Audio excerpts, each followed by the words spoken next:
नमस्कार मंडळी, पुन्हा एकदा तुमचं स्वागत आहे एका माझ्या नवीन ब्लॉगमध्ये. तर आज इथे सकाळी मी उठले आहे. उठल्याच्या नंतरनं मी पोहे बनवायला घेतले होते, कारण की घरामध्ये ऑलरेडी सर्वांनी नाश्ता केला होता. मला फक्त स्वतःसाठीच पोहे बनवायचे होते आणि आज अनिकेतही नव्हतं माझ्यासोबत पोहे खायला. मग मी माझे पोहे खाल्ले. त्याच्यानंतरनं जी पण काय होती माझी थोडीफार मी कामं केली.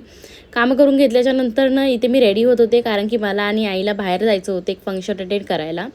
आणि इकडे मी रेडी झाले आहे. रेडी झाल्याच्या नंतर आई पण तिकडे माझ्या साईडला रेडी होत होत्या आणि हा असा माझा बेसिक सिंपल लुक होता. त्यानंतर आम्ही बाहेर निघतच होतो, तोपर्यंत गॅसवाला आला होता सर्व्हिसिंगसाठी. मग आम्ही बाहेर निघालोच होतो, तोपर्यंत एवढी गरमी होत होती ना, मग दोघींनी पण आम्ही उसाचा रस घेतला होता इथे पिण्यासाठी. आम्हाला जिथे जायचं होतं ते लोकेशन डोंगरावरती होतं. मग डोंगर चढून आम्हाला एवढं गरम झालेलं ना, बाप रे बाप विचारायलाच नको. आणि हे ते लोकेशन होतं जिथे फंक्शन होतं. त्यानंतर ना आई आणि मी आम्ही दोघी पण जेवायला बसलेलो. आणि ही बघा माझी आई. मग आम्ही जेवून झाल्याच्या नंतर ना आम्ही निघालो तिथून घरी येण्यासाठी पुन्हा एकदा. मग घरी आल्याच्या नंतर ना ऑलरेडी डोंगर चढून आम्ही थकलेलो आणि ते गरमी खूप जास्त थकवा आलेला. मग थोडंसं रिलॅक्स झालो. आणि इथे बघा माझा नवरा फायनली कामावरून आलेला. मग आम्ही दोघं पण निघालेलो राईडवर जाण्यासाठी. इथे त्याला पेट्रोल नव्हतं, पेट्रोल भरायचं होतं गाडीमध्ये. पेट्रोल भरून आम्ही पुन्हा एकदा निघालो घरी जाण्यासाठी.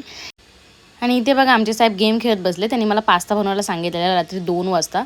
आणि रात्री 2 वाजता आम्ही दोघं पण असा पास्ता खातोय. तर असं होता आजचा आमचा दिवस गाईज. भेटूया आपण नेक्स्ट ब्लॉगमध्ये. बाय.